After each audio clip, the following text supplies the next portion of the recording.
Hello viewers, இன்றைக்கி நாம் என்ன பார்க்க போகிறோம் அப்படின்னா, இந்த மாதிரி வேஸ்ட்டான உடன் கரண்டி உங்கள் வீட்டில் இருக்குதா, இதை கூட நாம் என்ன செஞ்சுக்கலாம் அப்படின்னா, பாத்திரம் பூசுறதுக்கு நம்ம உபயோகப்படுத்திக்கலாம். நம்ம கையில் வந்து இந்த ஈரம் இல்லாமல் கையில் ஒரு மாதிரி மசமசன்னு நம்மளுக்கு என்ன செய்யும், பாத்திரம் பூசும்போது இருக்கும்.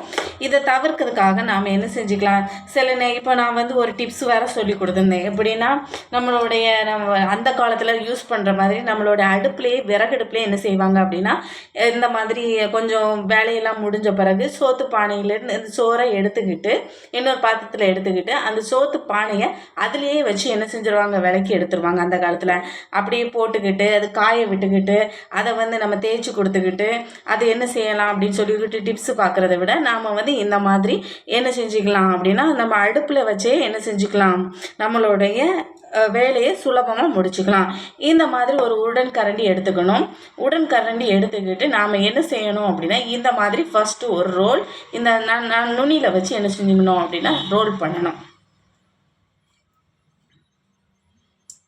ரோல் பண்ணிவிட்டு அடுத்தது கிராஸில் என்ன செய்யணும், அப்படி ரோல் பண்ணணும்.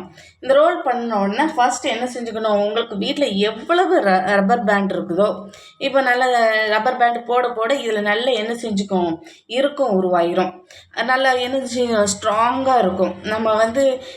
நம்ம என்ன செஞ்சுக்கலாம் அப்படின்னா, நம்ம பானைகள் அந்த சட்டிகளை என்ன செஞ்சுக்கலாம் அப்படின்னா, ஈஸியாக நம்ம என்ன செஞ்சிடலாம், கரண்டி எடுத்துகிட்டு ஒரு ராவிக்கிட்டு நாம் என்ன செஞ்சிடலாம், நம்மளுடைய பானைகளை சட்டிகளை என்ன செஞ்சுக்கலாம், கழுவிக்கலாம்.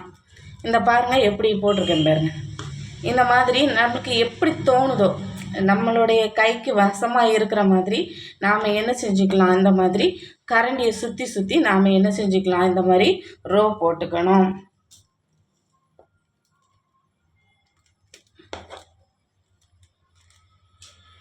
பாருங்கள் எப்படி இருக்குன்னு பாருங்கள். இந்த மாதிரி நம்ம என்ன செஞ்சுக்கலாம், போட்டுக்கலாம்.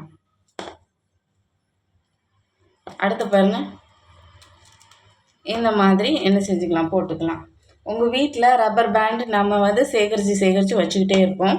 இந்த ரப்பர் பேண்டு நாம் இந்த மாதிரி கூட நல்லா ஸ்ட்ராங்காக என்ன செஞ்சுக்கலாம், போட்டு விட்டுறலாம்.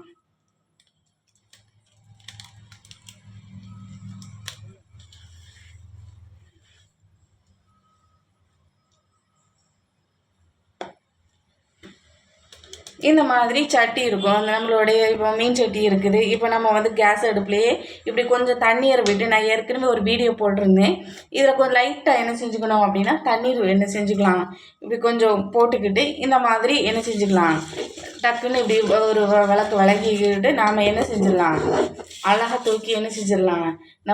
ஏற்கனவே நான் ஒரு வந்து பூந்திக்கா சோப் லிக்விட் வந்து நான் ஏற்கனவே சொல்லி கொடுத்துருந்தேன் ஒரு வீடியோவில். நீங்கள் பாருங்கள். என்னுடைய வீடியோக்களை நீங்கள் வந்து லைக் பண்ணுங்கள், சப்ஸ்கிரைப் பண்ணுங்கள், கமெண்ட் பண்ணுங்கள். உங்களுக்கு என்னென்ன வீடியோ எது ஈஸியாக வேணும் அப்படின்னு சொல்லிக்கிறத நீங்கள் கமெண்ட் கொடுங்க. இந்த மாதிரி நீங்கள் என்ன செஞ்சுக்கோங்க, இந்த மாதிரி செஞ்சுக்கிட்டீங்க அப்படின்னா ஈஸியாக இருக்கும், சீக்கிரமாக வேலை முடிஞ்ச மாதிரி இருக்கும். நல்லா வந்து என்ன செஞ்சுக்கோ, நிறைய அந்த சிங்க்லேயே நிறைய என்ன செஞ்சுப்பாங்க, பாத்திரங்களை அடைச்சி போட்டுகிட்டே இருப்பாங்க. வேலைகள் அதிகமாக இருக்கும். வெளியே வேலை பார்த்துக்கிட்டு என்ன செய்வாங்க, வருவாங்க. முதியவர்கள் என்ன செய்வாங்க அப்படின்னா, அதை கழுவ முடியாமல் என்ன செய்வாங்க, கஷ்டப்பட்டுட்டு இருப்பாங்க. இந்த மாதிரி ஒரு விஷயத்துக்காக இது ஒரு நல்ல ஒரு விஷயமா இருக்கும்.